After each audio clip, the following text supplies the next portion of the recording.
When you play the Game of Thrones, you Subscribe and like. or you die. There is no middle ground. Alright, hello YouTube, welcome back to the Grease Goblins YouTube channel. In today's video, we're going to be talking about how will the others get across the wall. But before we get into the video, if you guys would like to like, subscribe, and comment for more of this type of content, please do. It helps the channel grow and reach other people that might like this content like yourself. And yeah, so getting into this video, well, how are the others going to get through the wall? And I think this is going to happen in a certain way. This is going to be my own personal theory, but let me know what you guys think down in the comments if you agree with me, or if you think there is some other way that they are going to get across the wall. Now, my theory kind of goes back to some of the earlier books where we kind of had this idea of the Horn of Winter, right? Mance Rayder was trying to find this to maybe threaten the Night's Watch to that he was going to blow down the wall and all that stuff, which he kind of ends up doing. He just didn't have it, or just kind of blowing down the wall in general.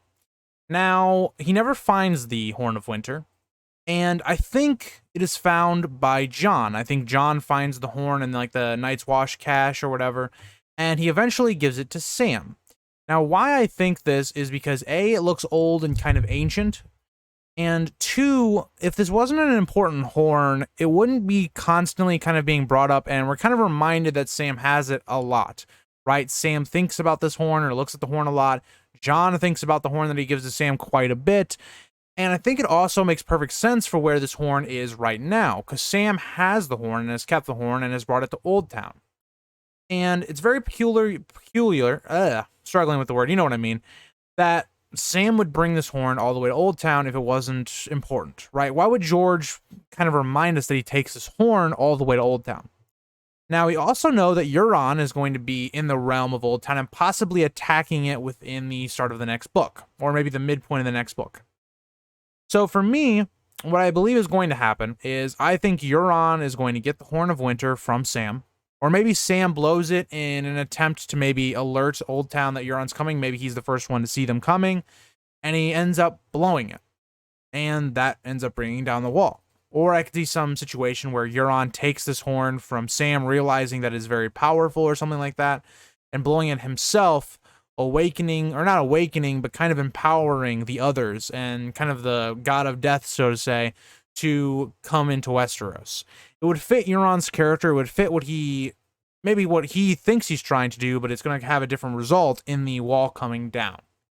For me, that is how I believe the wall is going to come down. I, with this, also believe that by the end of Winds of Winter, we'll probably have either our first engagement of the others, or we'll kind of see them coming through the wall, and that will be kind of how we lead into a Dream of Spring. Sorry, I'm struggling to talk today, guys. But let me know what you guys think. This is going to be kind of a shorter video because I'm just talking about one part of how I think the others are going to get across the wall.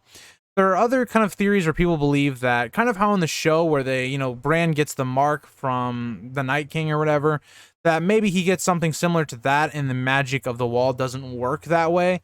But even then, how would they get across the wall? Right? Like, are they going to try and break down the gates? But I think the Night's Watch would just learn from this and just kind of barricade and just completely destroy the way of getting north of the wall or getting south of the wall.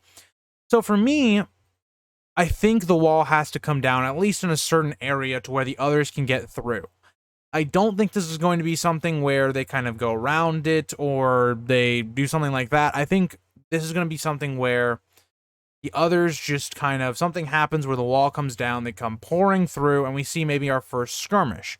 And maybe this is where we see our first skirmish and the end of Stannis' storyline, where maybe he just gets done taking Winterfell, and we see the last kind of maybe chapter or two of A Winds of Winter is actually maybe Stannis and the forces of the living that we have up in the north fighting against the others and it not going well, and then them having to retreat.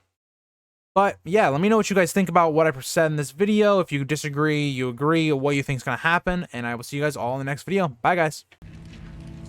If you think this has a happy ending, you haven't been paying attention.